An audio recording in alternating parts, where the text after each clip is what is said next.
Carney courts China while Polyev pitches the youth. This is Now You Know. I'm Rob Snow. Navigating the issues that matter to you. It's Now You Know with Rob Snow on News Radio. Prime Minister Carney is going to China. Mr. Carney accepted an invitation from China's President Xi Jinping to visit the country as the two leaders held the first formal meeting between a Canadian Prime Minister and a Chinese President since 2017. It was a meeting the Prime Minister called long overdue. Is long overdue. It has been 8 years since a Canadian Prime Minister has met with the President of China. We now have a turning point in the relationship, a turning point that creates opportunities for Canadian families, for Canadian businesses, and Canadian workers, and also creates a path to address current issues. So very pleased with the outcome of the meeting. Our officials are instructed to work at pace on issues moving forward. Carney met with Xi for about 40 minutes. There was no significant news on major issues, such as China's tariffs on Canadian agriculture and seafood products, or Canada's tariffs on Chinese-made EVs. The two leaders met on the sidelines of the APEC conference in South Korea, where the Prime Minister delivered a 10-minute speech, during which time he again said, "The old order is over." Today, we're facing another hinge moment in history. Our world is undergoing one of the most profound shifts since the fall of the Berlin Wall. And that old world, the world in which APEC prospered, but also helped to foster, that old world of steady expansion of rules-based liberalized trade and investment, a world on which so much of our nation's prosperity, very much Canada's included, that world is gone. I think we have to be clear-eyed about that reality, because nostalgia is not a strategy. While Prime Minister Carney puts the wraps on another global meet and greet, his political rival at home, Conservative leader Pierre Poilievre, made a lengthy speech to a group of young Canadian voters in Toronto. The Conservative Party was billing it as a major address that would see Poilievre outline his plan to offer hope for the future to younger Canadians. The event was called No More Sacrifices, in reference to a remark Mr. Carney delivered in a recent speech to a group of university students when he said Canadians will have to make sacrifices. Poilievre pushed back on that, saying Canadian young people have already made enough sacrifices. You all heard Mark Carney gave this big hyped up speech. It was an address to the nation. He pulled these poor young people into a lecture hall, and boy, did he ever give them a sleepy lecture. It was very, very slow and very, very boring. It was almost like a gigantic tranquilizer. But you know, there was something different about this particular speech, and he's been making all these grand promises, but that was not the case in this speech. Gone were the grand promises, replaced with grim warnings. He said that things are going to get worse, and the change will take a very long time, after he had promised to move at unimaginable speeds. And then he let the truth out of the bag. He said young people are going to have to make more sacrifices. More sacrifices.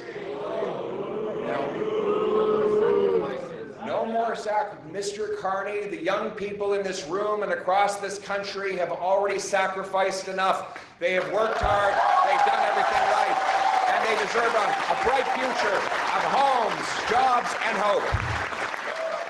That seemed to be the rallying cry of the night for Poilievre: homes, jobs, and hope. Those were the words plastered on the sign on Poilievre's lectern. You sacrificed home ownership after they doubled the cost of buying a home.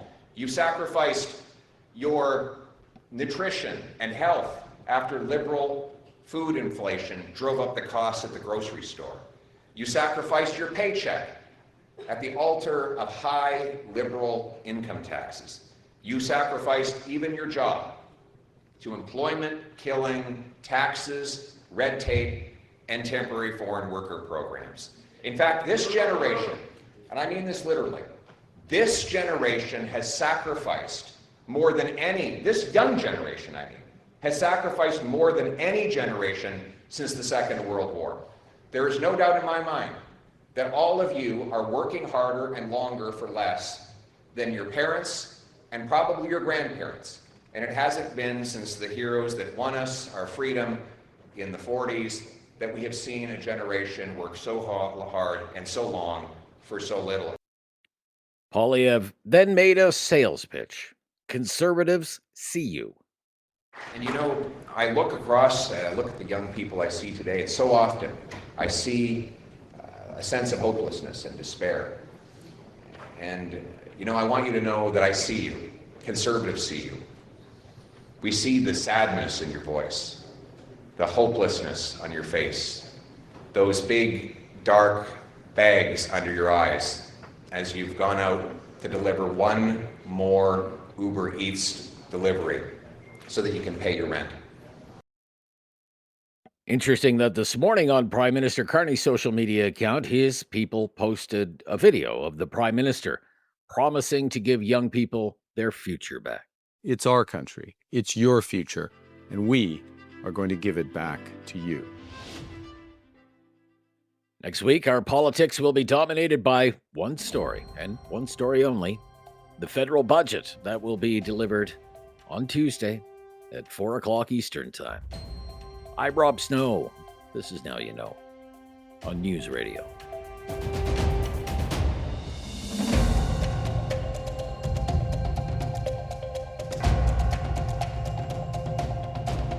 You have questions Now You Know with Rob Snow has the answers. on News Radio. With our expert in communications, crisis communications, political communications, branding, and leadership, Barry McLoughlin is with us, the president of TLC, Transformational Leadership Consultants. Barry lectures at the Telfer School of Management at the University of Ottawa and at the MBA program at the Shannon School of Business at Cape Breton University. You can read Barry's Substack, listen to his podcast with us every Friday here on News Radio. In wet, cold, windy Ottawa on Halloween, how are you? Great. Yeah, I'm trying to ignore that aspect because we're far more excited about the Blue Jays tonight than Halloween, but Oh, yeah. we'll make it for happen. Sure. Yeah. For sure. I don't think you'll get too many trick-or-treaters tonight at your place, Barry. No. No. Yeah. Maybe a few little kids at about 5 o'clock. That'll be it. Yeah. Dressed Yeah. as umbrellas, perhaps. Next week is budget day for the Carney government on Tuesday. Always a huge news day in Ottawa and for we folk in the news media. We love to make a big deal out of the budget, but do you really think Canadians tune into the budget? Do they care? That's a great question. I don't think it's a massive thing that everybody focuses on. I mean, maybe that'll be the day of the World Series parade coming downtown Toronto or something. I don't know, distract people. But, here's the thing. I remember the Joe Clark budget of 1979. Very similar scenario, by the way. 9 months later, he has a minority. There's only been an election a few months ago. Who wants another election? Who wants another election? So, yeah, well, people didn't necessarily want it, but boy, he put something into that budget, the 18-cent a gallon excise tax, that pretty well, it was a golden gift. And Stephen Harper had a thing in his budget that almost took him down. There were a few things like that have happened. So I would say I'm not going to rule this one out. This could be transformative in many ways. And, when you line it all up, the Conservatives, there won't be one vote from them. They won't go, oh, well, people are tired of election. No, not really. They will be against it. They have to be against it, not just because it's their duty to, but because how can they go and pummel Mr. Carney for the next 3.5 years after basically voting for his core prescription for the future? So, and I don't see votes from, the NDP. I don't see votes from the Bloc, and Elizabeth May. I don't think she can. So in the end, I think we have a prescription here for a possible election, and it's only after that they'll emotionally react. Very interesting. Let's circle back to news from late last week, early this week, and Premier Ford Premier Ford told the media at the Ontario legislature this week, I got my money's worth from the Ronald Reagan TV commercial because of earned media. Let's listen to what Mr. Ford had to say. Now we paused it. We didn't have to spend the $75 million I thought we would, a fraction of that, and I'll get the numbers for you shortly. But what we did, we ended up with earned media of anywhere from 300 to 400 million people and impressions. We call them views for the people at home. But I was getting constituents calling me saying their relatives in India saw it, in Italy, Portugal, Scotland. My niece in UK said it was running all over, and every outlet in the US. So we achieved our goal, and now we put it on pause. Okay. So he says, well, we got lots of earned media. What is that, first of all? And do you think he's right? Well, there's three types of media. Paid media, which is their $75 million ad placement that they were getting ready to shell out. You pay for the ad. You pay for commercials. That's paid media. Earned media is because it created so much buzz in the air and people were sharing it online, multiples more than saw it originally. That's earned. That's basically earned media. You went out because of the way you went about it, because of all the news that hit about it. Suddenly, a billion plus whatever it is have now seen it. You earned that through the way you came at the issue, the news that it created. There's the third type, by the way, called owned media, which is we put it on our website, we put it on all of our social media platforms, and that's the media that we own. But that's relatively minor in this one. This is definitely an earned media. Here's the problem, though. He gave examples of Italy and other places around the world. That's not his target audience. His target audience is red states, movable voters in those red states, need to get a hold of Donald Trump, need to get a hold of the elected representatives and tell him that this is going to hurt our economy. That's who his target audience is. Now, I presume he hit them with it. One has to presume that. But a lot of it was probably wasted media in that it was earned all right, but it wasn't really in any target audience that could possibly do anything about this anyway. Right. Okay. That's very interesting. When we come back, we're going to talk about commercial, specifically one commercial from RBC that people may have seen if they're watching the Toronto Blue Jays games on the World Series. It's in heavy rotation. A very, very different tone, I would say, from the Royal Bank compared to what we usually hear from the other big banks. And I want your thoughts on it. I think it's very interesting. When we come back, this is News Radio. I'm with Barry McLoughlin from TLC, Transformational Leadership Consultants. No question goes unasked or unanswered. Now You Know with Rob Snow returns on News Radio. With Barry McLoughlin, the president of TLC, Transformational Leadership Consultants. This ad, Barry's been playing all the time during the Blue Jays games from RBC, Royal Bank. Very different tone than what you would usually hear from a big bank. It's not about you're richer than you think. It's not about opening an investment account. It's about the bank being there to help you to make it through the tough times or when life gets real. And I would suggest it seems to reflect the economic anxiety of the day. Will Arnett is in this ad from Arrested Development. Let's listen. What's that? No, I'm good. What makes a bank more than a bank? It's someone being there when you're overwhelmed. It's a conversation when it counts. A bank that's there through the highs and the hard parts, whether you're buying your first home or saying goodbye to your last. When you're starting out, I don't know, maybe you're starting over. You deserve a partner that helps you plan your future and survive the week you maybe didn't see coming. Real people, real support. Track record, not a trend. Let's face it. Yeah, that's good, Curtis. Yeah, thank you.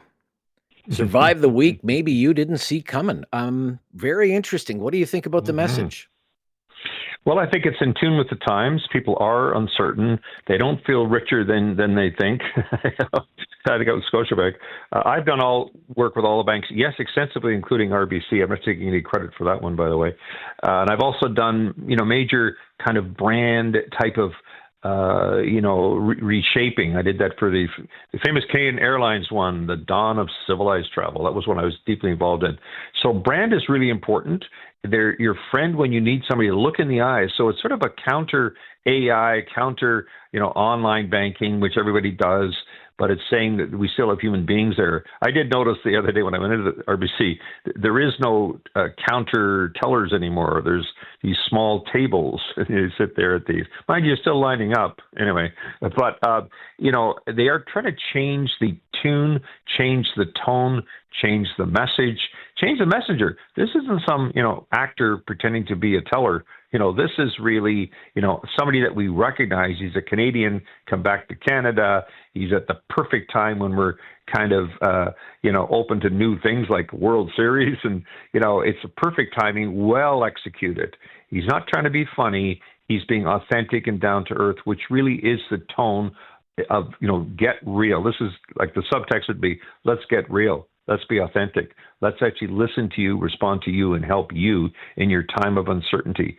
And we actually teach a course called Getting Your Message Across in an Age of Uncertainty. This is the world we're in. And the moment you say uncertainty, we posted this for UBC, not UBC, but Cape Breton University, CBU, got to get that right. And, within 2 weeks, 118 people registered for that course because of the word uncertainty, I believe.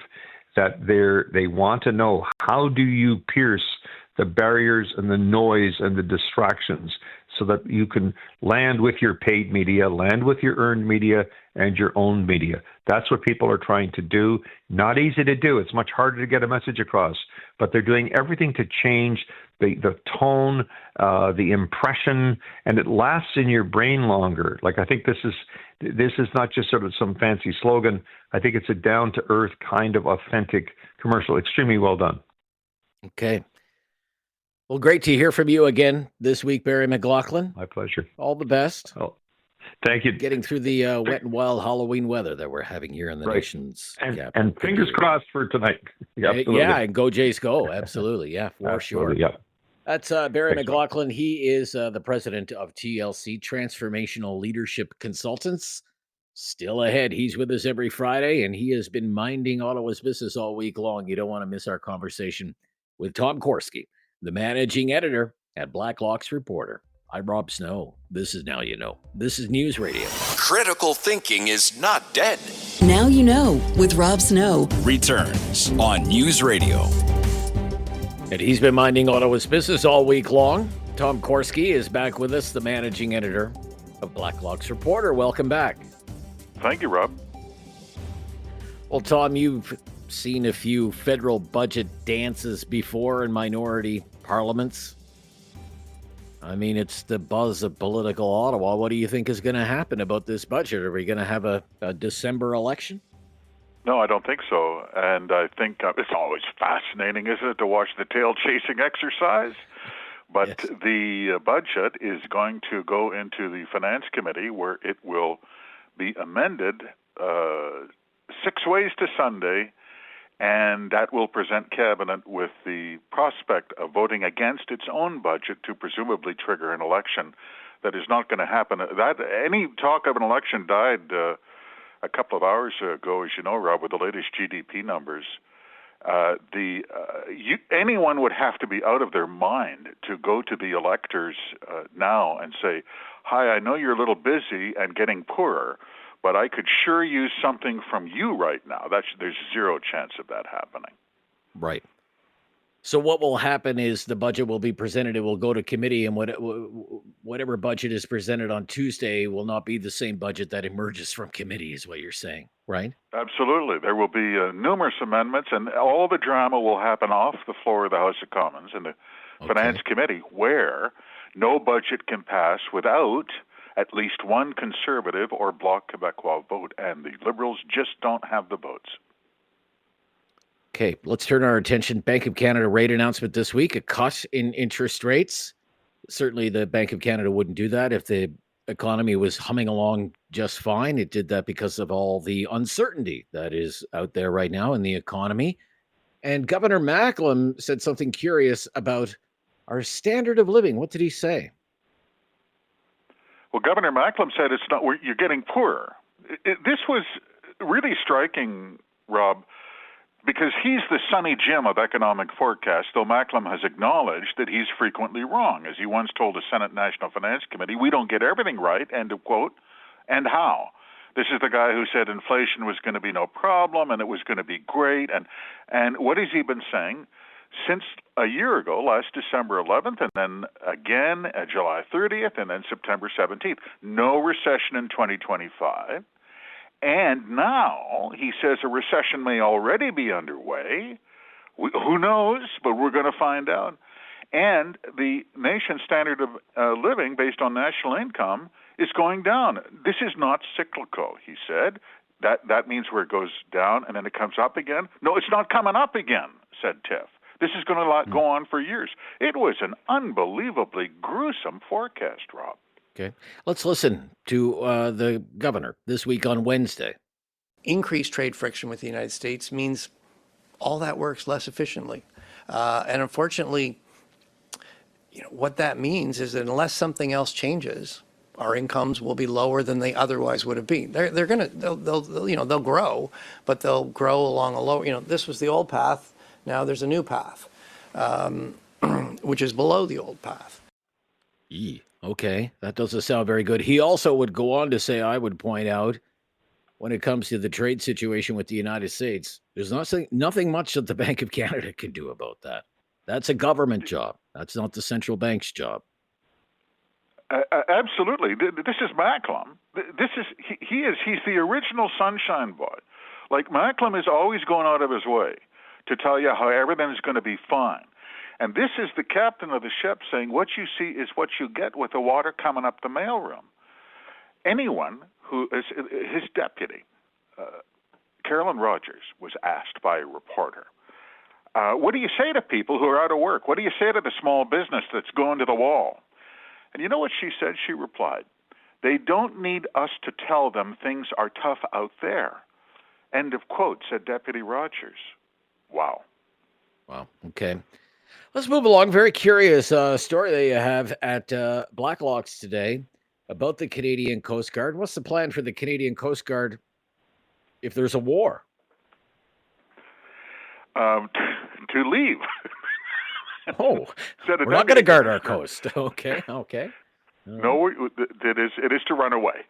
The Deputy Commissioner of the Coast Guard testifying in the Commons Defense Committee because Cabinet famously in September transferred supervision of the Coast Guard from the Department of Fisheries, where it had been for 30 years, over to National Defense. So they, by the way, can include the Coast Guard's $2.4 billion annual budget into their calculations for NATO defense spending.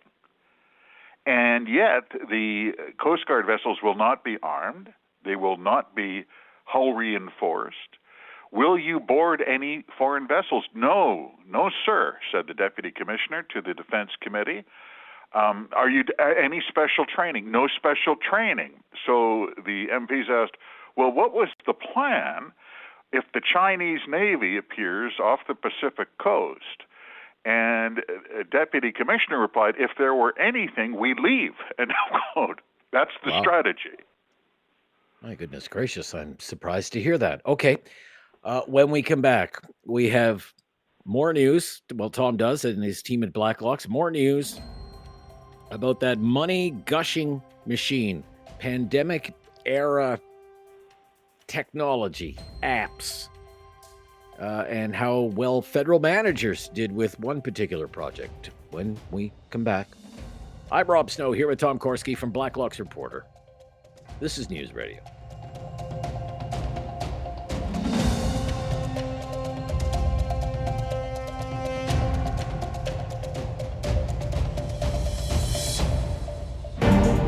Now you know with Rob Snow continues on News Radio.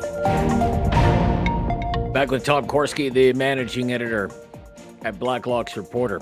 How much did federal managers bill for a little-used pandemic-era app? COVID Alert app, it was $7.5 million in salaries and overtime in 45 days. $7.5 million in 45 days. Isn't that something? This was one of the great dogs of the pandemic, COVID Alert app. It was really something. $7.5 million in 45 days. COVID Alert app. I mean, the pandemic, it is kind of 2 years of my life that is a bit of a blur, but with all honesty, I don't even remember the COVID Alert app. I don't even remember putting that on my phone. How many Canadians did put that on their phone, I wonder? You and millions. They found about a fifth of mobile smartphone users downloaded this app. The number who actually used it was just a fractionate, numbered in the tens of thousands. What was the scheme? I agree. As with the passage of time, Rob, this looks like a visit to Crazy Town. This was the idea. The cabinet invented this. Mm-hmm. The whole thing cost $20 million, so there was a lot of money went out to contractors, as always, including one who is currently under RCMP investigation for alleged billing fraud. But let's not get lost in the weeds. The idea of COVID Alert was everyone with a smartphone user in Canada, 33 million Canadians, were going to download this app, and then if you got diagnosed with the coronavirus, you were going to upload that fact, and then using the pings on the cell phone towers, they were going to notify everyone else you were in contact with at the bowling alley or at work, so they would know that they were within 6 feet of someone who got infected. Well, obvious problems present themselves immediately. It only works if everybody uses it. And by the way, why the hell do I want to tell the government what my location is at any given moment of the day, which is exactly why it failed. Okay, yeah. $20 million for that. $20 million. Wow. Somebody did well. Okay. There are new projections from the Department of Heritage about the future of traditional television broadcasting. How's that going? Not good, says the department that is really the supervisor department for broadcasting. Long-term future for traditional television is uncertain, says a report. This was in the context of a channel most people have never heard of, TV5. It's a French-language channel that is broadcast through a consortium involving France and Monaco, Belgium, etc., and they have a special Quebec service, and taxpayers pay for this. It's about $12 million a year. They have discovered the audience for this one channel is now average age of 62, and their ad revenues are dropping like a stone. So the department comes up with a report. It's a fascinating report. And they look at, everyone knows the conventional television audience is aging. Most of us are only still doing it because of the sports, and the vast majority of Canadians who have conventional television also subscribe to the streaming services like Netflix. Rob, if there is a young person in your life, the numbers are absolutely catastrophic.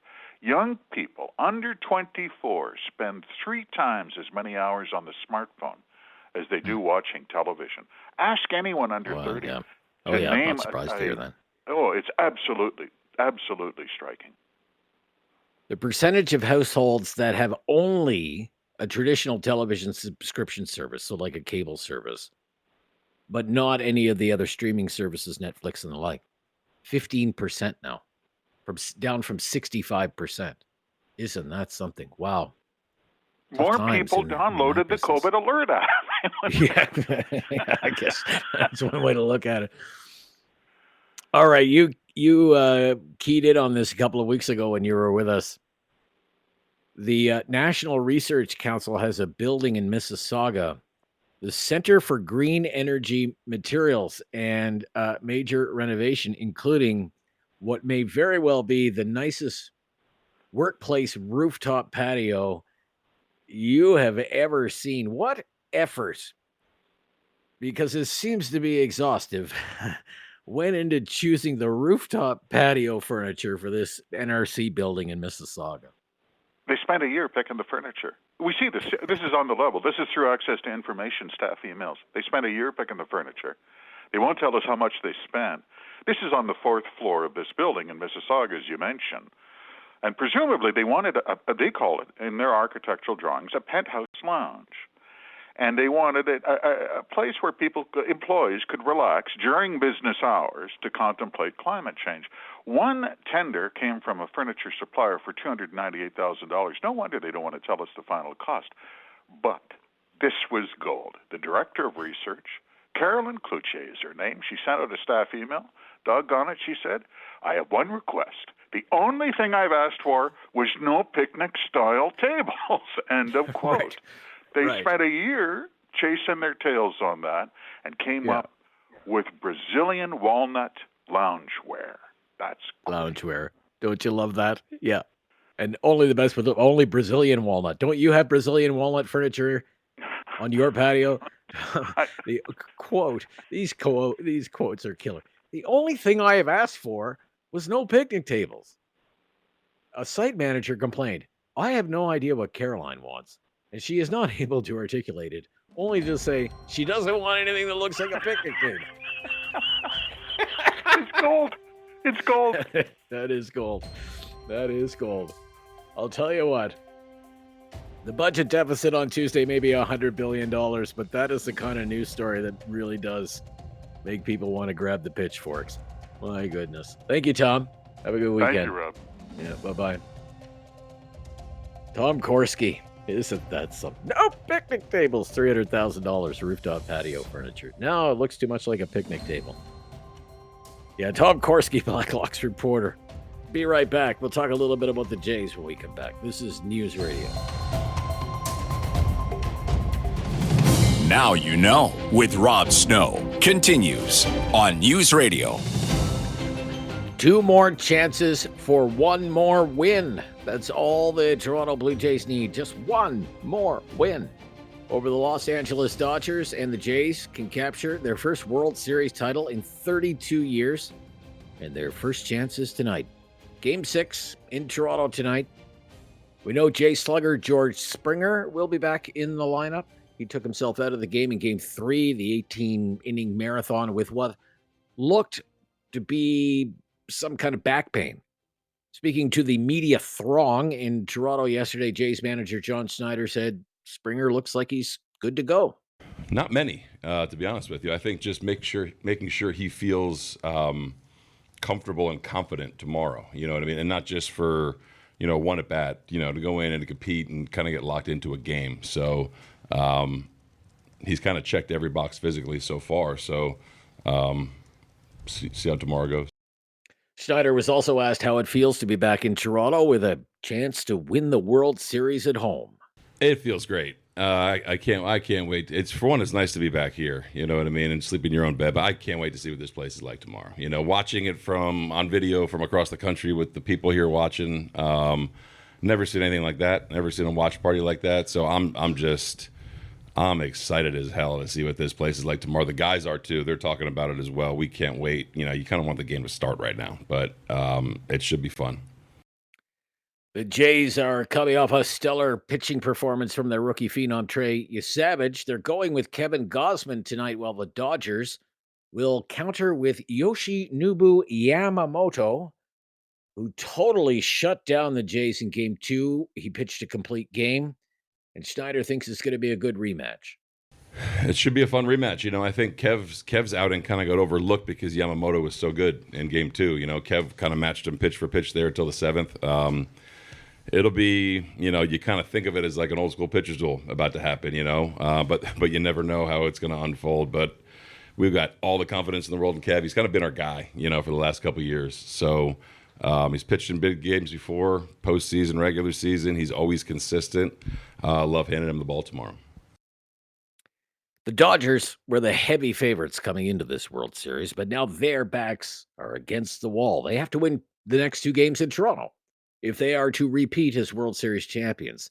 CNN caught up with some Jays fans and some Dodgers fans who haven't lost hope. Playing the violin for them because they're going to keep playing the sad story. We're going to take the second win. We're going to take the second championship for us. Yeah, so this is going to go to Game 7, and we like to ruin their hope. We're going to win Dodgers in 7. In Toronto. Toronto. Toronto. Toronto. Yeah, Toronto. I feel sad for them too, because it's not a good feeling to lose. Nobody wants to lose, but unfortunately there's a winner Look and at a us. loser. We went from last to first. I have to say, listen, the Dodgers are a good team. The Dodgers are hot. They're real hot. They're real good. They're going to be hot. They're going to be good for a long time. But the Blue Jays have a stroke of destiny in them right now. I think their bats need to wake up, and we'll go take the next two out in Toronto. So I still got faith. I still have faith too. As a Jays fan, game time tonight, 8 p.m. Eastern. If a Game 7 is needed, let's hope not, but if Game 7 is needed, that would go tomorrow night in Toronto, 8 p.m. Eastern, all on Sportsnet, all across the Blue Jays radio network. Talkback is coming up. Our Friday free-for-all. Talkback. So you can lead the discussion. Pick a topic. We will roll with it. 1-833-668-2577. Your calls right after the news on News Radio. It's time to talk back. On Now You Know with Rob Snow. Call now. And have your say. 1-833-668-2577. Welcome to Talkback. It's 2 hours of debate and discussion on the big issues of the day. Today it is the Friday free-for-all. That's our favorite day of the week around here. We don't come up with the topics on Fridays. We have topics, but we leave the big job of coming up with topics up to you. What's on your mind? What do you want to talk about? If you want to talk about something that's been in the news, there's always news. There was lots of news this week we can talk about. If you want to talk about something that you think should be in the news, feel free to raise it here. Whatever it happens to be, can be serious, not so serious. All of our phone lines are open right now. 1-833-668-2577, as you just heard. 1-833-668-2577. And if you've never called before, just mention that. And we will make your call a priority. Happy Halloween to everyone, by the way. Although for those of us in Eastern Canada, it is a cold and soggy one. We are getting the leftovers of Hurricane Melissa, and where I am, we're lucky to see +5 today with high winds and lots and lots and lots of rain. I hope your Halloween weather is better. We do have some topics ready to go. Just consider them to be conversation starters. This one is very serious. It is very serious. And I will say right now that the details of this story can be disturbing and graphic. If there are children near the radio or disturbing graphic content disturbs you, maybe this is not the story for you. It involves a major ruling from the Supreme Court of Canada. The Supreme Court of Canada has ruled that a one year mandatory minimum sentence for the possession and for accessing child pornography is unconstitutional because it amounts to cruel and unusual punishment. Let me repeat that. The Supreme Court of Canada has ruled that a 1 year mandatory minimum sentence for the possession and accessing child pornography is unconstitutional because of cruel and unusual punishment. What do you think of that? 1-833-668-2577. Let me give you some details. This broke a couple of hours ago.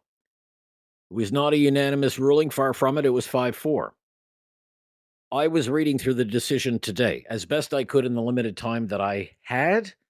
Here is what I've been able to glean from it. This involved two men from Quebec. One man pleaded guilty to one count of possession of child pornography and one count of accessing child pornography. And again, some of this is hard to hear, so if you have children near the radio, please be advised. This individual had in his possession for 8 months 475 files, including 317 images of children. 90% of those images were girls between the ages of 3 and 6 years old, subjected to acts of sexual penetration and sodomy committed by both adults and minors. This individual was 28 years old at the time, a former soldier with no criminal record, and he expressed remorse. The second individual pleaded guilty to a charge of possession of child pornography. He had 531 images and 274 videos of child pornography, children between the ages of 5 and 10 years old, children subjected to oral sex, vaginal penetration, and anal penetration. These images and videos were in his possession for 13 months.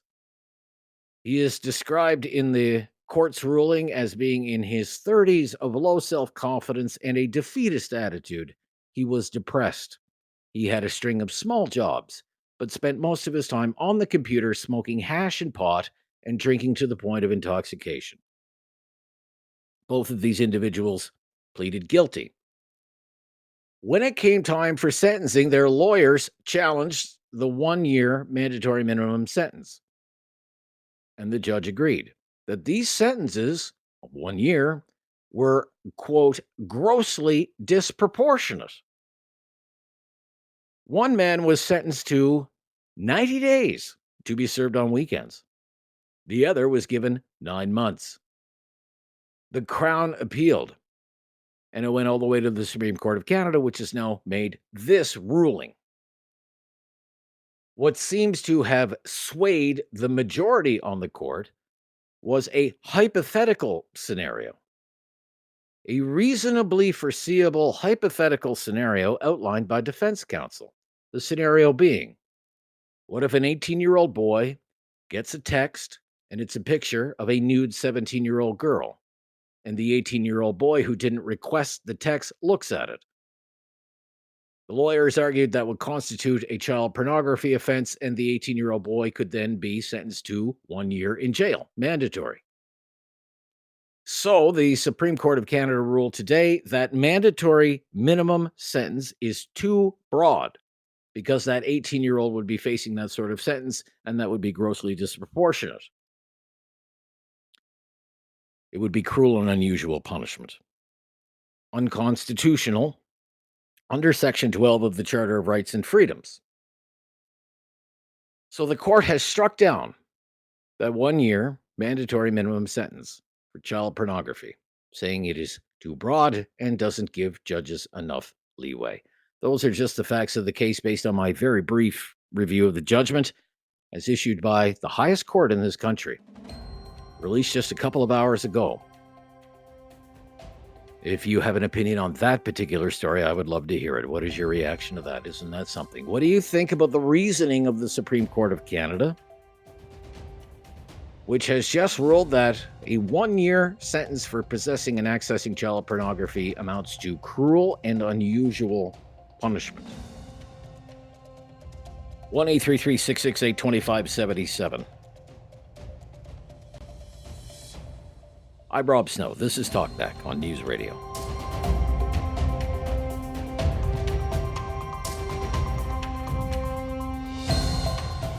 Have something on your mind you want everyone to know? Call now. Hello. 1-833-668-2577. It's Talkback on Now You Know with Rob Snow. Yeah, Friday Free for All Talkback. If anybody wants to talk about this extraordinary ruling, in my own opinion, it's an extraordinary ruling from the Supreme Court of Canada today that has ruled a 1 year mandatory minimum sentence for the possession and access of child pornography is unconstitutional because it amounts to cruel and unusual punishment. I'd love to hear from you on that one. Wade is in Sylvan Lake, Alberta. Hello, Wade. Good morning, Rob. Yeah, hi there, Well, Wade. it's morning here anyway. Still is, yeah. Go ahead. Those 5 that voted that down should be removed from the bench. I'm not sure how much power the Supreme Court of Canada has anymore because, you know, with the ostriches in BC there, they ruled that the CFIA should stop the cull. And by all accounts, they've been killing those ostriches. And well, they issued a stay. Either way, right? Yeah. Yeah. Either way, similar to the teachers in the schools, you know, if they are teaching gender ideology or saying it's okay to transition or whatever, they should not be allowed to be around children, period. And that those 5 members of the Supreme Court should be removed. Okay. Well, they're not going anywhere. They have jobs until the age of 75, right? So yeah, I know. Right. But there's nothing anybody can do about that, eh? I don't believe so. Isn't that bizarre? So if there are options here. I guess there are options here. Okay, the Supreme Court has said, well, this law is no good because it would capture too many reasonably foreseeable violations, such as as I outlined it. This is what they presented: an 18-year-old who gets an unsolicited text of a nude 17-year-old girl. That, in theory, that 18-year-old could face a child pornography charge and potentially 1 year in jail. Okay, that was the court's reasoning. But surely, to goodness, Parliament could pass a law that would make it reasonable for. These 2 individuals had between them thousands of images, hundreds of videos. 1 year. You're telling me that doesn't warrant at least 1 year? At least 1 year? Absolutely. And like whatever happened to the days when you went to court, the circumstances mattered.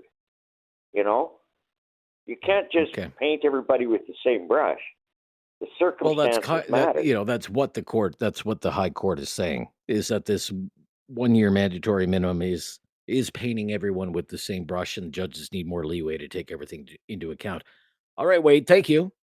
When it comes to Premier Smith and gender ideology and all of these things in Alberta, her main focus seems to be age appropriateness of certain material and parental consent, or parents need to be informed at the very least on that particular issue.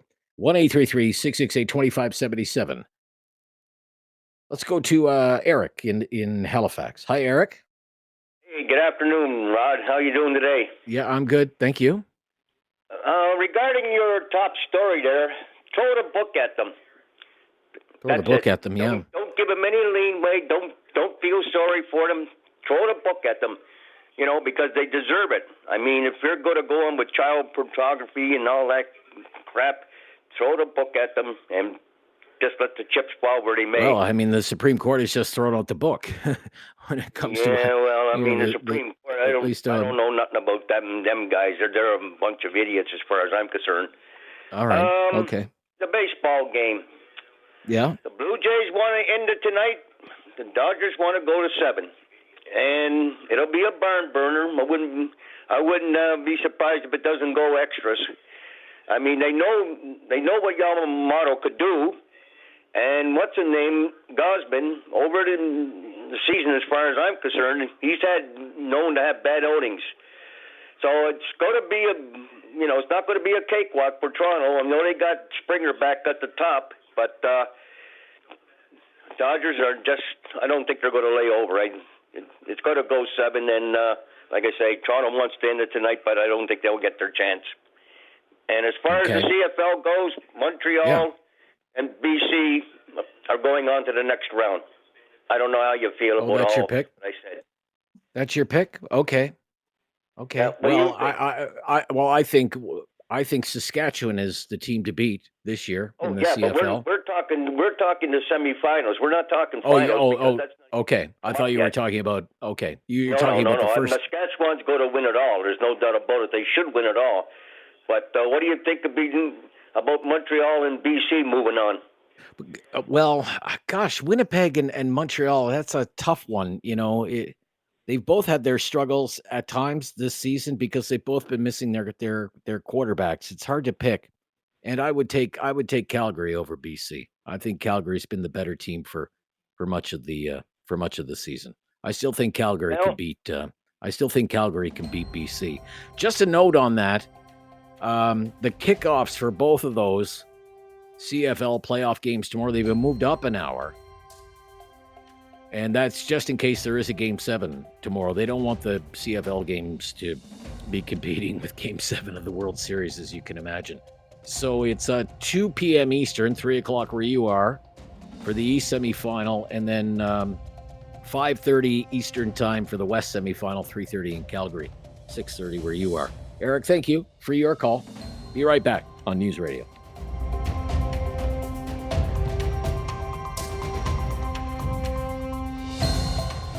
Have something on your mind you want everyone to know? Call now. Hello. 1-833-668-2577. It's Talkback on Now You Know with Rob Snow. Dick is up next on the Friday Free For All Talkback. Hi, Dick. Hi. Yeah, hi, How Dick. you Good to doing? hear from you. Very good. Yeah. What's on your mind? Hey, just one moment. Those Supreme Court judges, something tells me they're smoking the wrong kind of cigarettes. Okay. That's what happens when Trudeau legalizes marijuana. I don't know about that. I got to give you an analogy. Okay. When I was 16, I got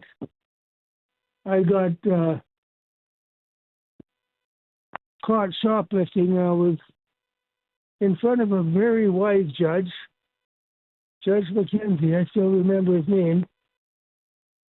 And he said to the guy that was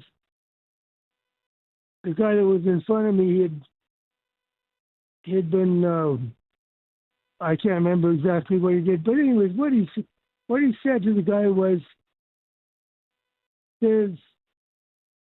if you've done it once,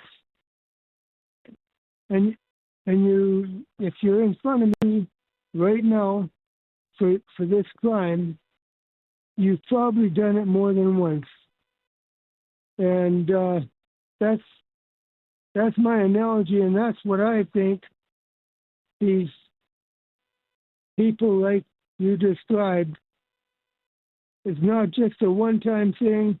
They had thousands of Very seconds. clearly. It's not one file and one image and one video. It's hundreds. If that was your child or my child, and those pictures would be infuriated. That's the way those judges should be, in my opinion. Okay. I guess the point is, if this law is unconstitutional, do you think the government needs to write a new law? So the people who commit this kind of crime and amass this kind of collection of this vile material spend at the very least 1 year in jail. 1 year is probably not enough. I think that probably Can you be a imagine what- popular opinion.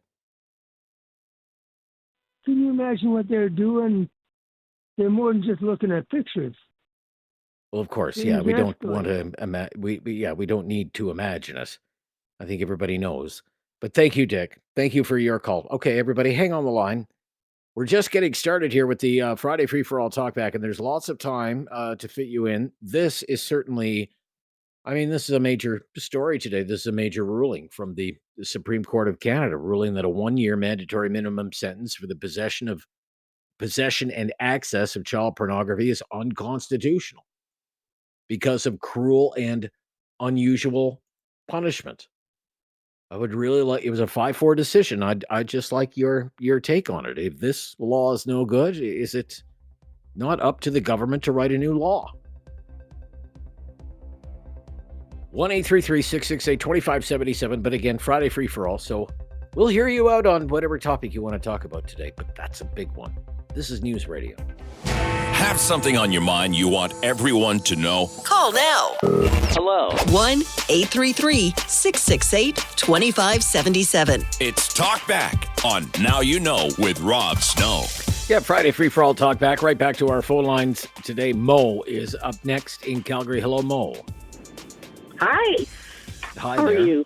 Very good. Thank Hi. you. What's on your mind? The whole child pornography I think it's an epidemic, really, because there's people trolling children, on computers.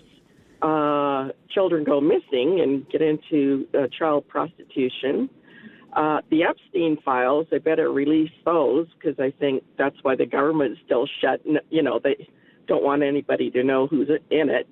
But I find that 1 year is certainly not enough. And the thing is, once they go in and you put them in a rehabilitation system, I don't think they ever get rehabilitated.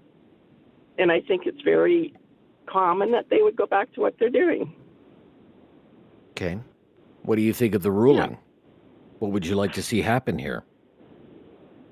I think a longer sentence. I mean,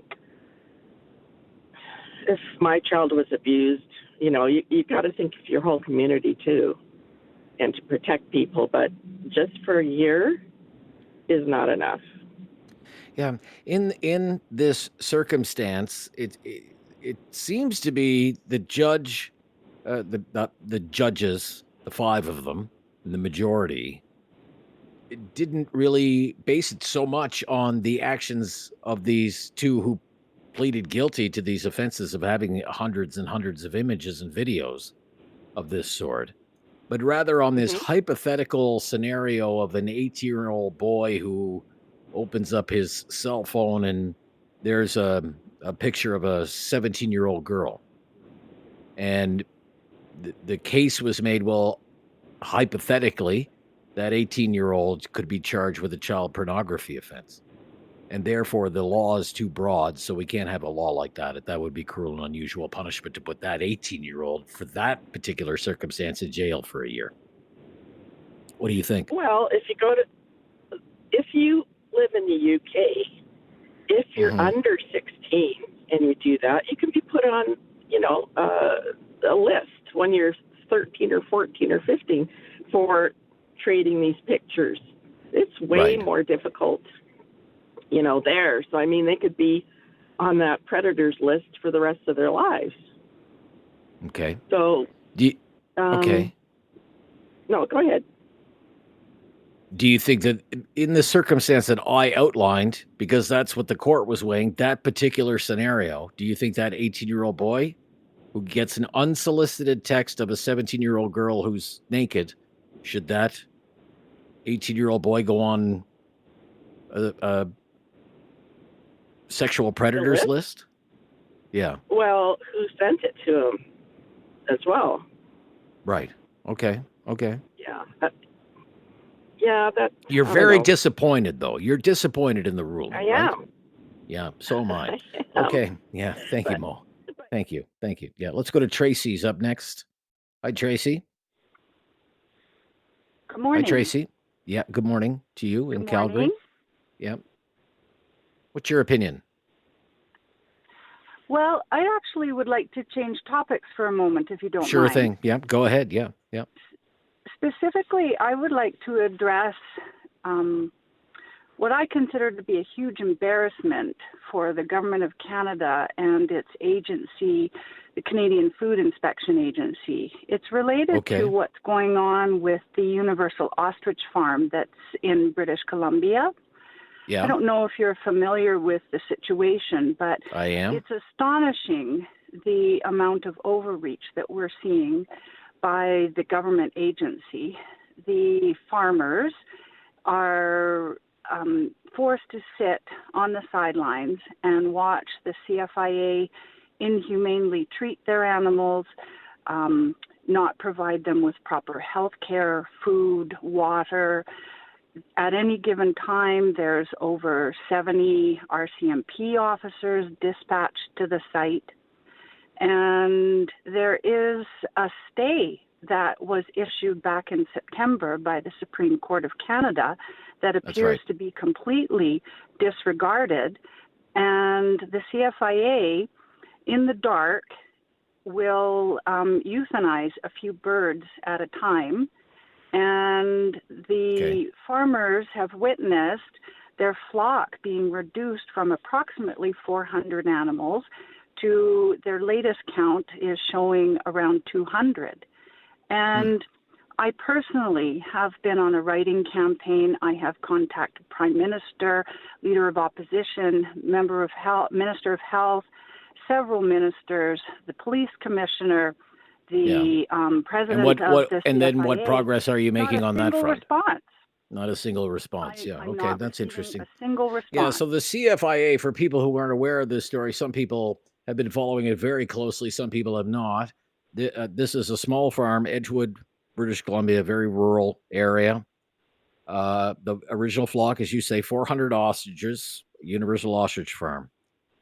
And last December, 69 of them had a lethal strain of avian flu. So the CFIA ordered a cull because it has what's known as a stamping out policy to prevent the further spread of avian flu. The farmers, Karen Esperson and her daughter, have been battling this in court and on social media because they insist that all of their surviving birds are now healthy and they're scientifically valuable. They should be studied and not culled. But as you say, the CFIA agents showed up, RCMP backup. The farmers were arrested for refusing to leave the pen. They were released. And you're right, the Supreme Court of Canada issued a stay. You're saying the CFIA is not abiding by this stay from the Supreme Court, right? That's exactly what I'm saying. Yeah, okay. I haven't seen any news reporting to that regard. I've given you all I know about it. The unfortunate thing is that mainstream media, for the most part, is not reporting it. Whether or not they're staying out of this because they're receiving direction from various levels of government, I can't. I don't think so. I can. I don't think so. I can say that Rebel News, for example, is reporting regularly.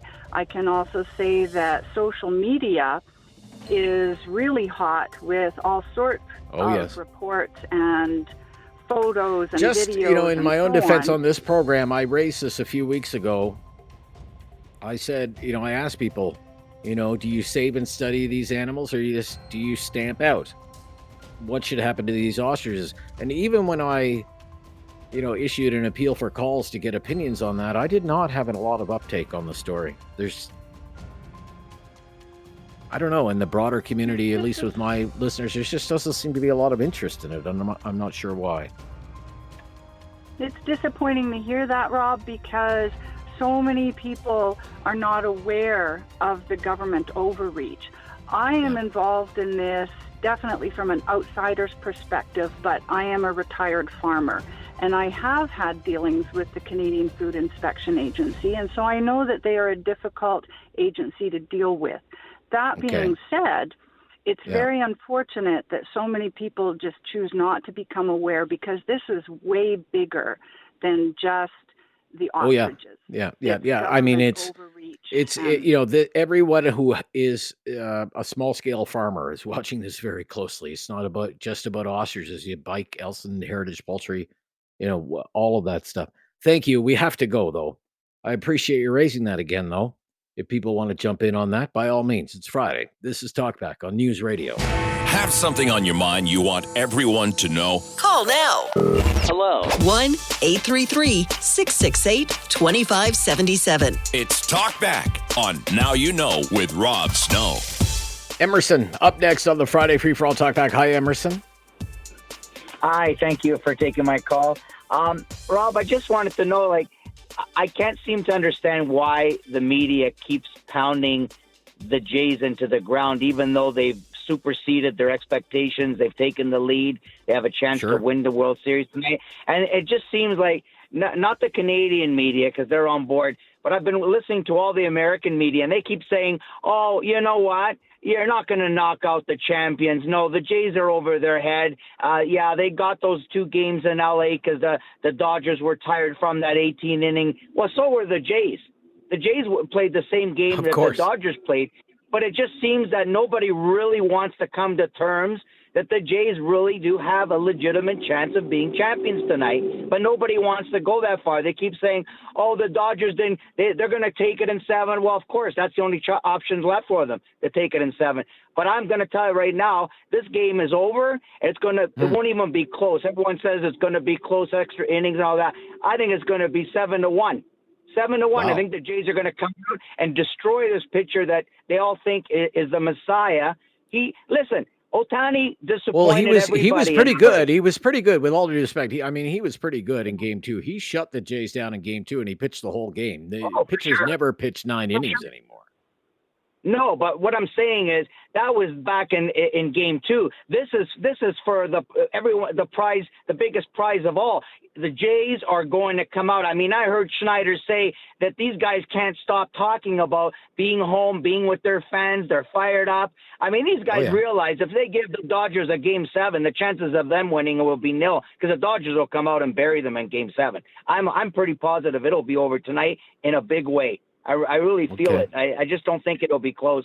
And I just hope that the American media can finally say when the Jays lift the biggest prize, hey, you know what? Yeah, just like the guy that said that the Jays would never be a legitimate contender to win first place, to win the American League. I mean, he never apologized. He won't apologize, because that's what they do. They'll never, ever give a Canadian team calm down. It's just a ball game, okay? And enjoy the ball game. And I hope you're right. I hope it is 7-1 tonight. Okay. We're going to kick butt. We're going to kick butt. We're going to kick butt. Go out and kick butt. Okay. All right. Let's go to John in Halifax. John, up next. Hi, John. Can you hear me? Get a call from Halifax. Yeah, I hear you just fine, John. Yeah. So I just want to maybe put a different make different comments on the Supreme Court decision. I think I was thinking about comments that, the minimum sentence should be more than it is. And I think you comment something to the effect of, I think a lot of people feel that way. And I think what we're seeing is an example of the problem we have with the political system in Canada. The power is concentrated with the few, and the masses have no real ability to make change. I really feel like the Supreme Court justices have their noses so far up in the air that they're starving their brains of oxygen, and the consequences, decisions like this, it's baffling. Okay, but I think we see it in a lot of John. What do you propose to remedy the situation then, so that we don't see rulings like this? So, I think you said they used a hypothetical example of an 18-year-old receiving an unsolicited text with a pornographic image attached. That's right. Who's going to get convicted of that? How's that hypothetical? If you didn't solicit it, it just somehow came, you're not going to get convicted. The hypothetical scenario is far removed from reality. Just like I totally agree with you. Do you really think, an 18-year-old gets an unsolicited text of a 17-year-old girl, maybe somebody at their school or whatever the case might be, is the Crown really going to go to the lengths of pursuing that as a child pornography case and seek a 1-year sentence for that? I don't think so. I don't think it would ever get to that point. Right. I'm totally with you. How did we get here? How did we get here? Well, they said it was reasonably foreseeable. They said it was reasonably foreseeable. That's what they said. They said, again, quote, in the age of digital communication, this scenario is not uncommon. That's what they said. Sure. Yeah, we hear it all the time, don't we? Yeah. Gotta go. Thank you. Bye-bye. This is News Radio. Have something on your mind you want everyone to know? Call now. Hello. 1-833-668-2577. It's Talkback on Now You Know with Rob Snow. Let's go to Glenn up next in Calgary. Hi, Glenn. What's on your mind, Glenn? Oh. Hi. I have two things I want to talk about. The first one will be the Supreme Court judgment. It was right in the fact that because of the minimum and maximum sentences that have been imposed by legislature, more than 75% of the people that are charged either get far less time than they should or far more time than they should if they're found guilty. It should go back to a system where the judges have some judgment on what is the minimum and maximum. And in this particular case, where there's hundreds of pieces, they should go to jail for a hell of a lot longer than a year. Okay. So you're buying into the Supreme Court's reasoning that it could potentially capture this 18-year-old who opens up a picture on their phone that shows a 17-year-old girl in a compromising position. I've actually seen similar things happen. You have, okay. Back when they first brought in the legislation that made it illegal to even possess a picture of your child playing in a bathtub as pornography, a gentleman was in jail doing 30 days for drunk driving. While he was in jail, the law took effect. He went into his wallet to make sure everything was there, and the picture fell out. He got 10 years for possession of child pornography. Yeah, I highly doubt that. I highly doubt that, and I don't believe your story, Glenn. Who gets 10 years for anything in this country anymore? I'm going to move along. Dave in Halifax. I just don't believe the previous caller's story. Dave. Hi, Dave. Yes. Hi, Rob. Thanks for taking my call. You're welcome. I'm really irked. I'm irked about this Supreme Court decision. I can guarantee you the five aren't conservative. They're liberal. They're nuts. And, you know, when you have two men with hundreds of pornography, child porn, whether it's video or pictures or whatever, my reasoning for this, that the penalty should be very harsh on these two men, losers as far as I'm concerned, because where are they getting it from? Cartel or crime organization? I hope that the RCMP finds out who is putting these children's pictures out there for these creeps, as I call them, and put them away, throw away the key. And I don't care if there's mental health issues or somebody's been down on their luck through life. There's just no excuse for that, period. Now, when it comes to an 18-year-old happens to go on, or any one of us, right? Any one of us could possibly slip into something, right? And you open up something. Everybody, Rob, everybody has their day in court. But those two men, no wonder we've become disenchanted and disheartened and discouraged with our system, Rob. And this really irks me something fierce. Anyways, on that note, happy Halloween and go Jays, go. Well said. Good ending to the first hour. We'll pick it up in hour number 2 on Talkback on News Radio. It's time to talk back on Now You Know with Rob Snow. Call now and have your say. 1-833-668-2577. Welcome to hour number 2 of Talkback. It's our Friday free-for-all today, so we're wide open on topics. You take the lead, start a conversation. Certainly the ruling from the Supreme Court of Canada has been a discussion point today. Ruling today a 1-year mandatory minimum sentence for the possession and access of child pornography is unconstitutional because it amounts to cruel and unusual punishment. 5-4 ruling. I can fill you in on more details as we make our way through the hour if you would like to comment on that or anything else for that matter. Catherine is in Waterloo. Hello, Catherine. Hi, Rob. Hi, Catherine. Thank you for taking my call. You're welcome. I want to thank you for having this show. It's so informative. I like the way you handle a lot of the callers. Okay. I tried to get through to Mike Farwell, but so I'll let you enjoy it, I hope. I grew up in California in the 60s and 1960s, and my favorite show back then was The Addams Family, and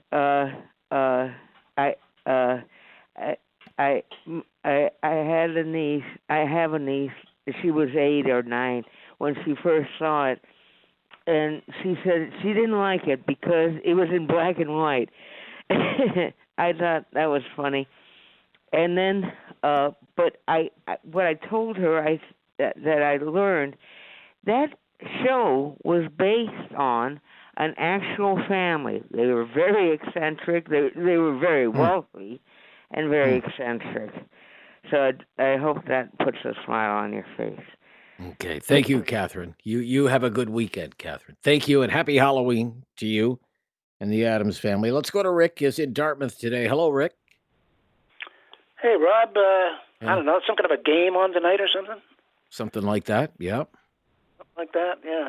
They call it the World Series, Rob. Now, I've been following baseball since Sandy Koufax threw that, World Series perfect game back in the early 60s. And, I'm just so tickled pink. I follow the Blue Jays. I've already mentioned that many times on here. All year, really, okay? So this is the pinnacle, really. Tonight, they could win it without going to a seventh game, but they're up against Yamamoto, who, kind of blanked them bad the last game. But, okay, like baseball is, it's a game of studying the opposition.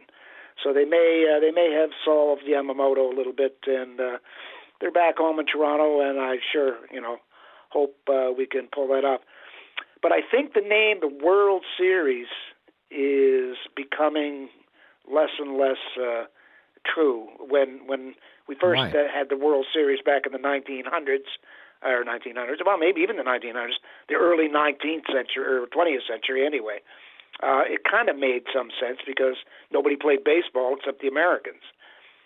But now, when you look at the makeup of the teams in the league and the results, I don't know if you saw when they had that baseball classic where it was nation against nation, and I didn't watch Shohei Ohtani struck out Mike Trout. Okay, ironic, they were teammates at the time, to win the game and the championship for the Japanese. So anyway, I guess it's like the NHL and when we have the Olympics and stuff like that.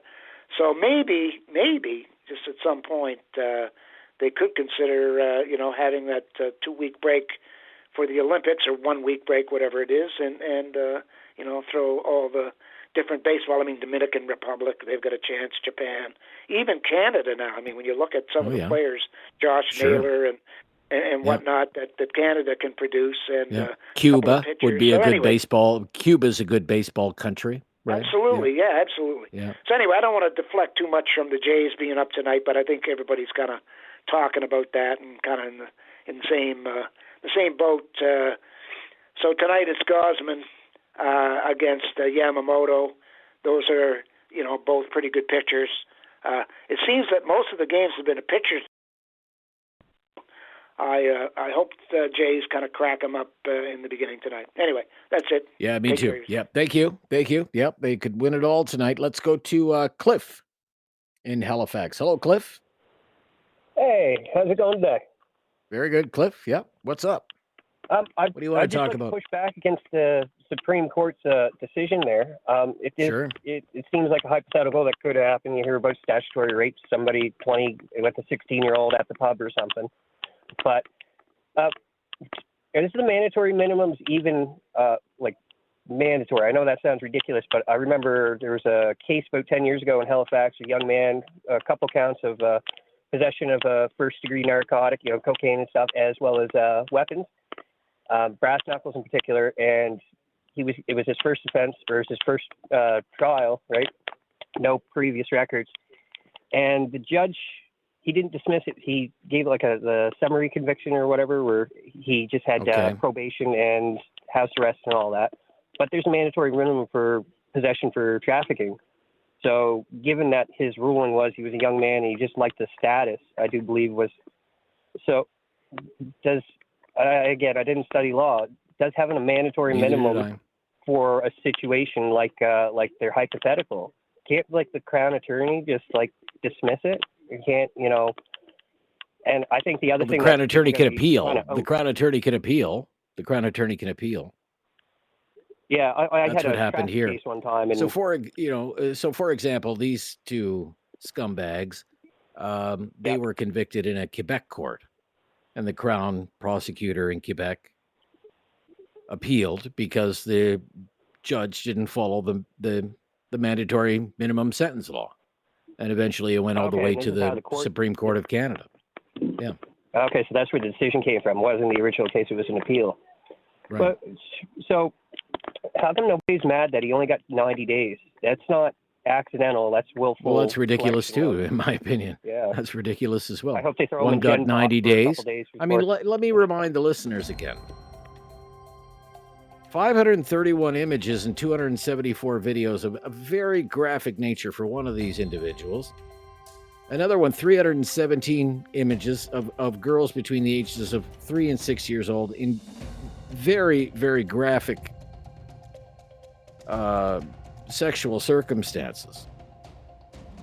One gets 90 days, the other gets 9 months, when there's a mandatory minimum sentence law on the books of 1 year. And the whole case seems to hinge on a hypothetical scenario of an 18-year-old who might get an unsolicited text that shows an image of a 17-year-old girl. The whole case, to me, and the decision today from the Supreme Court of Canada, quite frankly, in my own opinion, is an absolute disgrace. I'm Rob Snow. That's my opinion. If you want to share yours, feel free to do so. And I think the government should totally come up with a new law or invoke the notwithstanding clause so this law stands. This is News Radio. Have something on your mind you want everyone to know? Call now. Hello. 1-833-668-2577. It's Talkback on Now You Know with Rob Snow. Tony in Kitchener up next on Talkback. What do you want to talk about today, Tony? Hi, Rob. Thanks for taking my call. You're welcome. I just read an article yesterday that was, I don't know, somewhat concerning. The BC Supreme Court had awarded, hopefully I say this right, the Cowichan tribe an original title of over 800 acres of this gentleman's farm. And I guess this guy's been living on it for 50 years, paying the taxes on it. Now they're just taking it away, and the bank's not renewing his mortgage. I just found that a little disturbing that they can just come in and do that, and this guy's been paying the taxes on this land for all these years, and now they can just come away and take it away on him. Am I the only one that finds that a little disturbing? Well, a lot of people are disturbed about that particular ruling near Richmond, British Columbia, right? That's near Richmond, British Columbia. Correct. Yeah. And this is just the first go round. This is one of the longest court cases in the history of Canada, this one. And it's going to continue. I didn't realize that. Yeah, and it's going to continue. There's going to be an appeal to this ruling. This one is probably headed for the Supreme Court of Canada as well. The problem is, in the meantime, because there's so much uncertainty, these homes that are in this area, the First Nation says we're not interested in taking away people's homes, which is all well and good to say. They're only interested really in the land that is owned by governments and corporations, not people's individual homes, according to what the First Nation is saying or the band is saying. But the problem is, because the uncertainty that this has created, the value of these homes has basically gone to zero. Who's going to buy this home? For sure. Who would buy, even if that guy wanted to sell his home, who would buy it with this uncertainty? You know, I wouldn't. And as for a bank renewing a mortgage, why would a bank renew a mortgage on a house where there's so much uncertainty about who actually owns the home? Does he own the home? Does the tribe own the home? Who knows? Right? Exactly. That's the tragedy of it all. Yeah, it's madness. I live in Kitchener, and I was told eons ago that I think it's 10 kilometers east or west or north and south of the Grand Rivers. It's all on Aboriginal land.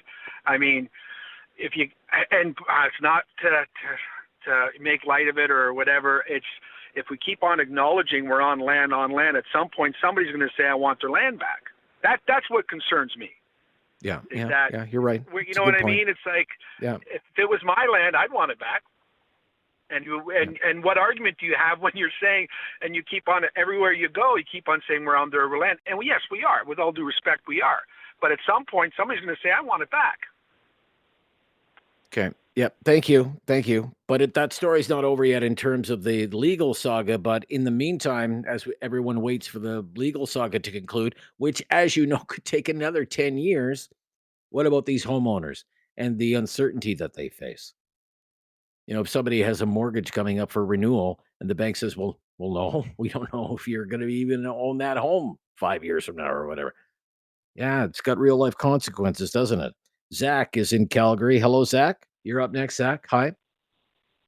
Mr. Snow, how are you? I'm fine. Yeah, you can call me Rob, please. Thank you. Absolutely. Rob. Yeah. So I think that this whole situation with the Supreme Court is an absolute disgrace.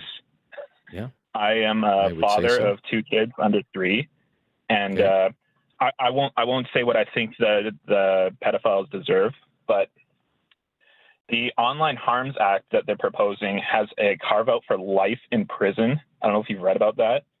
Yeah. And in Canada, skipping taxes is 14 years when it's fraud. So are those cruel and unusual punishment? Mm-hmm. Mm-hmm. Yeah, it's a good point. And you could go up and down the criminal code, sir. You could go up and down the criminal code. Again, the issue, because there's nothing that would stop a judge from issuing a sentence longer than 1 year on both of these individuals. The original judge didn't even do that. 90 days and 9 months, right? The issue was, is it too broad? Would it catch too many people who maybe are not facing as severe a case as this? And what it seemed to hinge on, again, is a scenario that the court said was reasonably foreseeable, and I've outlined it again. An 18-year-old boy, imagine in high school or maybe first year, he gets a text unsolicited and opens it up, and it's the picture of a 17-year-old girl, maybe going to the same school. And the 18-year-old boy who didn't request the text looks at it. The high court has seemed to say, well, that would constitute a child pornography offense. We can't have that. That doesn't deserve 1 year in jail, mandatory 1 year in jail. You can't have a law that captures both these 2 creeps and this 18-year-old boy. That's the reasoning behind this decision today. What is a judge's role in society if they can't litigate between those 2 scenarios? I don't understand why we even have judges if they can't use their judgment. Yeah. Well, I think before the case of the 18-year-old boy, this is just my own opinion. I think the case of the 18-year-old boy, this scenario that they're outlining that they think is reasonably foreseeable is not reasonably foreseeable, because I think the Crown would have some discretion on whether to pursue that kind of prosecution against that 18-year-old. Thank you for your call. Be right back with more of your calls on Talkback. It is the Friday free-for-all. That's a hot one today, though. This is News Radio.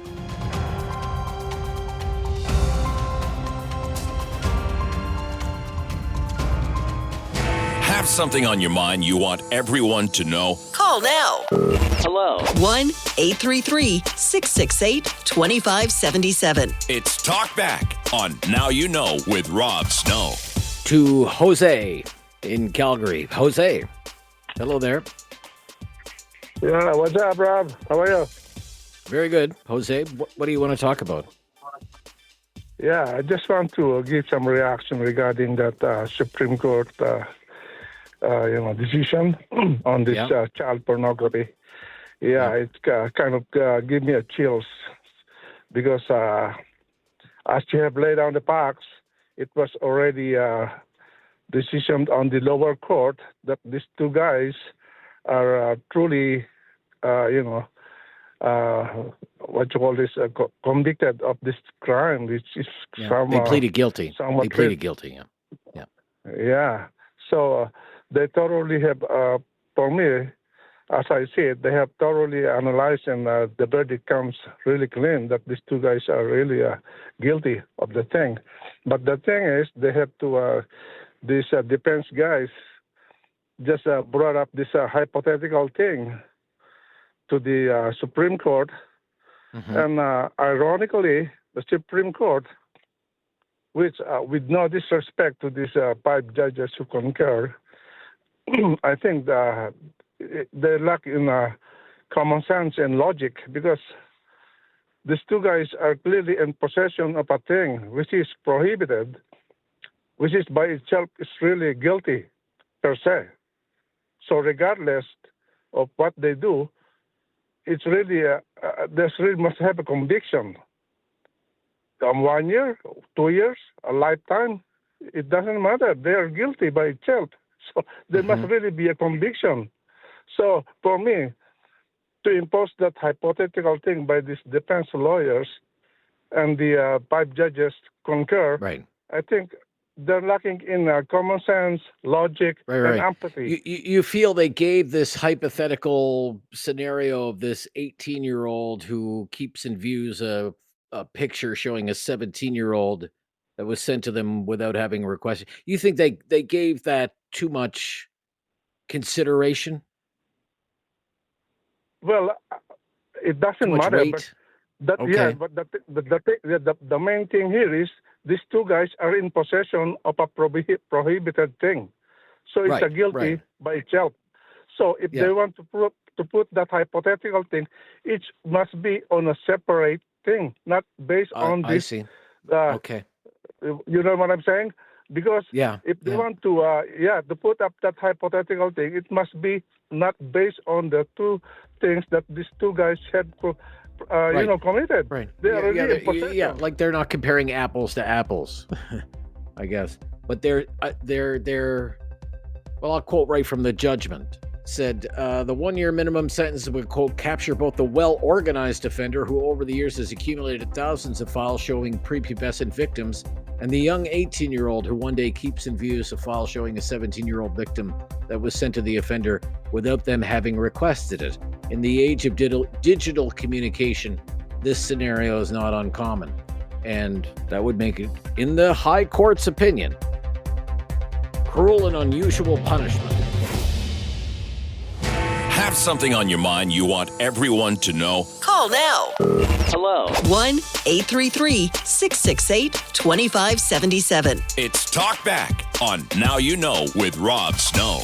On the Supreme Court's decision today that mandatory minimum sentence being ruled unconstitutional for possession and accessing child pornography, various politicians across the country are reacting to this in very harsh terms. Premier Smith just posted on X, this decision is outrageous. The possession of child pornography is a heinous crime, and even a 1-year sentence is already far too lenient. We call on the federal government to immediately evoke the Constitution's notwithstanding clause to overturn this ruling and ensure the protection of our children. Well, not only, and I know the Premier is well aware of this, Premier Smith, not only is the federal government not going to do that, the federal government is going to fight in court in a case in Quebec over Bill 21 that there should actually be limits on invoking the notwithstanding clause of the charter. So that's going to be a non-starter. 1-833-668-2577. It is our Friday free-for-all. We are wide open on topics, but that one has certainly taken over. Let's go to Penny is up next. Hi, Penny. Hi. Hi, Penny. Where are you calling from today? I'm calling from Calgary. In Calgary, and I wish you had a little more time for me to talk because I got a lot of opinions. But anyway, my question on this cruel and unusual punishment is that has anybody thought about the cruel and unusual punishment that these children have gone through that are pictured? Fair's fair. I think if these people have inflicted long-term psychological problems on these children by what they've put them through, then and they're passing it around, then they need longer than a year to pay for that, for sure. Okay. Well, I have outlined it again why the court reached the decision that it did using this hypothetical scenario of this 18-year-old. What do you think about the reasoning there? Well, I think that if this 18-year-old got caught with a picture of his naked girlfriend or not, that they would be able to tell that it wasn't solicited, at least through the phone. They can tell a lot of things by looking through your phone. So I think they're being ridiculous. I think they're being ridiculous. They called that a reasonably foreseeable scenario. I don't really see it that way, but I don't see it that way either. And I just wanted to comment once more. Earlier this week, someone commented about service groups and how men aren't signing up to service groups. Yeah, that was last week. Yeah. Last week. Okay, I'm behind the times. That's okay. I just wanted to say that I don't think young men have the time anymore. They participate more in family things than they used to. You know, they carry half the load, and so they don't have the freedom that men 50 years ago or even 25 years ago had to go and join a men's group and leave their family at home on their own. And it's too bad, because we need those kind of groups. But I can understand how they just don't have the time to do it. I was just sticking up for them a little, you know. Sure thing. Yeah. Fair enough. Okay. Thank you, Penny. Thank you for your call. Good to hear from you. James in Kitchener up next. Hi, James. Hey, Rob. How's it going today? Very good, James. Yep. Thank you. Could be a little drier. Could be a little warmer. But we're getting by. Yeah. Winter's coming. Unbelievable. Sure it's your fault. It snowed here. Yeah, it snowed here the other day. Some snow flurries the other day here. Yeah. Oh, don't tell me that. I don't want to see that. Yeah. Nope. Yeah. I'm a little further north. I'm a little further north than Kitchener. Don't worry about that. Yeah. Well, we can come next year. We don't need it this year for sure. Come in January, I'll be fine. But my comment only is anything to do with children there should be no limits. Like, I listen to a guy named Andrew Purcell out of Missouri, and he always says, you take the families that have been harmed by whatever's happened, you take the people that have committed the crime, 6 o'clock, pay-per-view, live TV, into the wood chipper.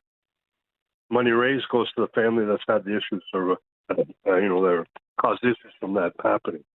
And if you do stuff like that, you'll see this going to be eliminated pretty quick. 2 or 3 people going through a wood chipper, and that'll be the end of that. I'm not in favor of stuff like that, sir. I'm opposed to capital punishment. If you're suggesting capital punishment, I'm opposed to capital punishment. But gosh almighty, I mean, even when it comes to our kids, if you're going to be... I'm opposed to capital punishment. I'm just full stop. I'm just vehemently opposed, and have been all my life for my own reasons. But I'm certainly, if people are amassing again, I come back to this, 317 images, 90% of them between the ages of 3 and 6 years old, girls, 274 videos, 534 images of children between the ages of 5 and 10 in graphic sexual circumstances. The original judge in Quebec said 90 days for one and 9 months for the other. And now even 1 year is deemed to be unconstitutional and cruel and unusual punishment. I'm totally opposed to this, sir. Yeah.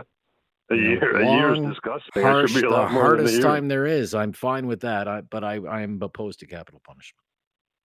Yeah. When you read that out and you say that the 3 and 6 year olds, and then my God, what is going on? These people, they're far beyond. You can never bring them back. So I don't know. I understand you're against capital punishment, but do you think it's better to put them in jail and we pay for them for the rest of their lives? Part of the Bible says, sir, people are being. Look, I don't want to get sidetracked into a debate about capital punishment. The fact is, people are being released from death row in the United States all the time because they were wrongfully convicted. And one of the original news stories that I followed was the story of Donald Marshall Jr., who was from Cape Breton, who, when he was convicted of murder for a crime he did not commit, if there had been capital punishment at the time, they would have killed him, and he didn't commit the crime.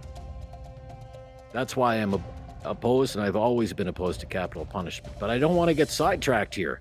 I'm also opposed to the court's decision today in ruling that even a 1-year sentence for these kinds of horrific crimes against children is somehow cruel and unusual punishment, because that is unacceptable. And I think the vast majority of Canadians would agree with me on that. as I know you do.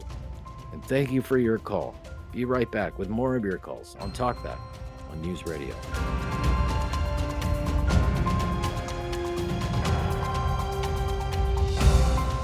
Have something on your mind you want everyone to know? Call now. Hello. 1-833-668-2577. It's Talkback on Now You Know with Rob Snow. We are in the home stretch of the Friday free-for-all Talkback.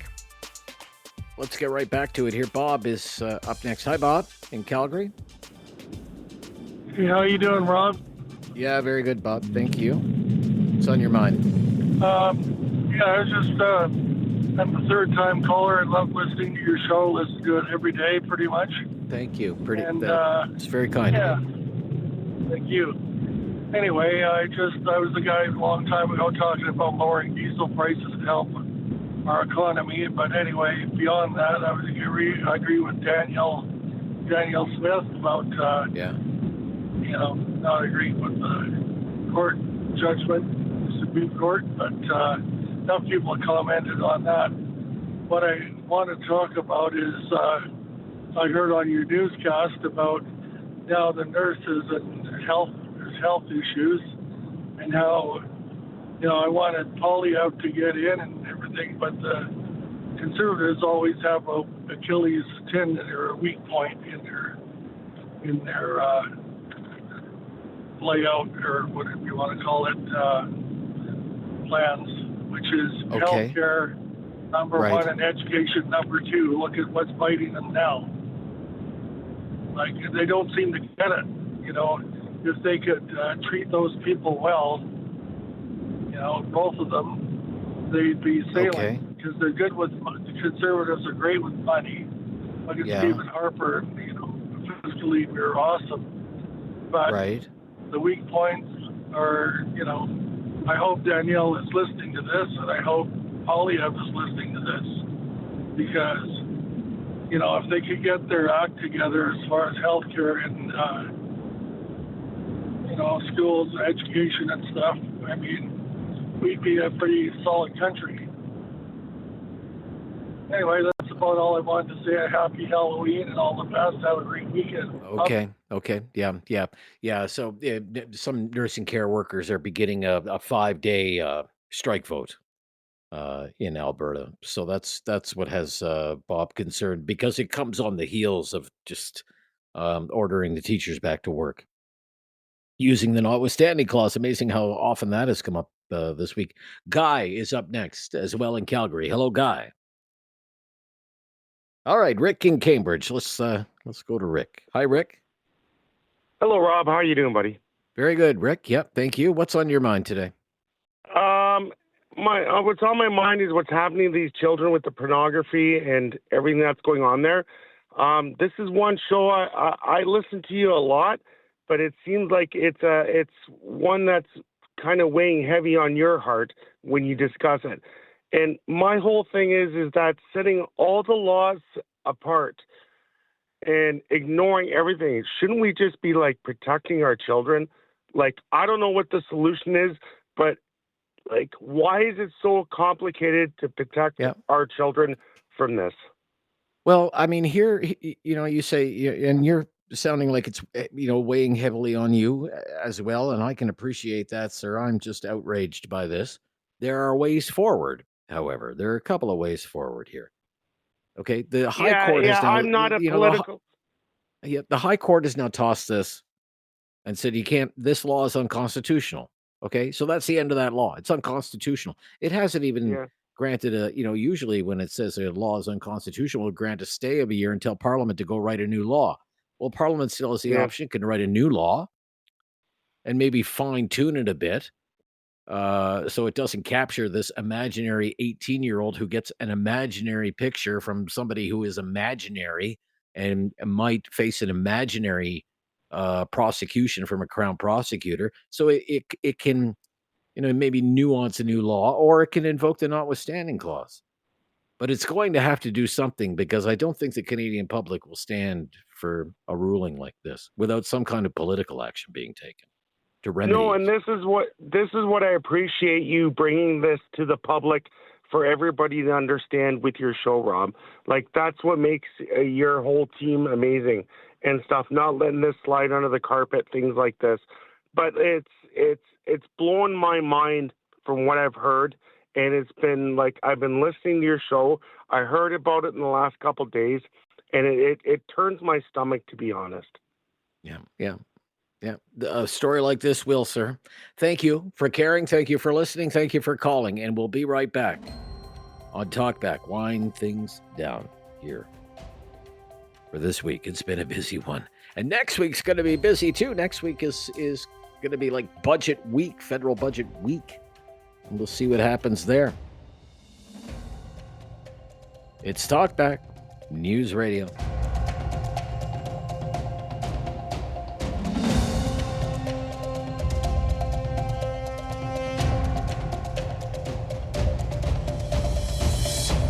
Have something on your mind you want everyone to know? Call now. Hello. 1-833-668-2577. It's Talkback on Now You Know with Rob Snow. Just a reminder, Game 6 tonight, Toronto Blue Jays with a chance to win the World Series if they can beat the LA Dodgers tonight. It's 8 o'clock Eastern time on Sportsnet. And on the radio, it's 95.7 News Radio for our friends in Halifax, 570 News Radio for our friends in Kitchener, 660 in Calgary. Does not have the Blue Jays game. Our friends down the dial at Sportsnet 960, The Fan in Calgary, carrying the Blue Jays on the radio tonight if you're not near a television. You know, one of the strange side stories of this World Series has been the national anthem. The Canadian national anthem, "O Canada." We have these singers who have taken it upon themselves to make up their own lyrics to the national anthem. I really wish they wouldn't do that. Please stop doing that. Just before Game 3, the 18-inning game, they had this guy, J.P. Sachs. Never heard of the guy. Apparently a Canadian singer of some renown, although I gather he was supposed to go on tour, but his tour was canceled because of poor ticket sales. But this guy, I mean, he shows up to a packed Dodger Stadium, a television audience in the tens of millions, and he looks like he just crawled out of bed. Like he's wearing gym pants, for crying out loud. Like you couldn't find something a little nicer than your gym pants? And he's just the latest to just freelance some of the lyrics to "O Canada." I had to force myself to listen to this today. So do you. J.P. Sachs in his gym pants, making up lyrics to the national anthem. Roll that, Curtis. Oh, Canada, our home, our native land, true patriot love. Oh, God, make it stop, please. Brutal. I'm sorry. Home on native land. So there we go with that again. Sorry. Those are not the words to "O Canada." Those are not the words to "O Canada." Home on native land.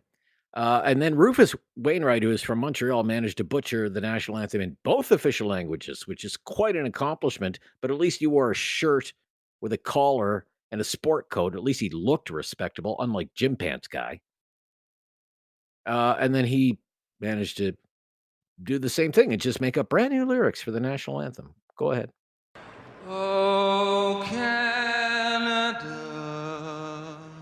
our home and native land, true patriot love that only us command. Oh, that's a new one. That "only us" command. Some people say, oh, that was a protest against Donald Trump. Well, maybe it was, maybe it wasn't. Maybe he just didn't know the words, because I listened to him sing the French lyrics and he didn't know those. But even if it was some kind of protest like Gym Pants Boy, he felt like he wanted to make some kind of statement. Who do you think you are? It is not your anthem. It is not your anthem. It's the national anthem. Belongs to all Canadians. And it's actually governed by the National Anthem Act of Canada. You know, these are the lyrics. They're not suggestions. It's just ridiculous to me. These people are so full of themselves. Can you imagine the reaction if some singer in the United States changed the lyrics to the Star Spangled Banner just because they felt like it or wanted to make some kind of statement or prove some kind of point? What kind of reaction do you think they would get? Do you think Americans would tolerate that for 1 minute? Why should Canadians? Why should Canadians stop making up the lyrics to "O Canada"? Have Anne Murray sing the anthem. Okay, that would be fine with me. I think Burton Cummings would do a heck of a job too. And I'm sure they would sing it the way it's supposed to be sung. That's it for me for this week. Go Jays, go. My entire mood for this weekend depends on what happens with the Toronto Blue Jays. Enjoy the game.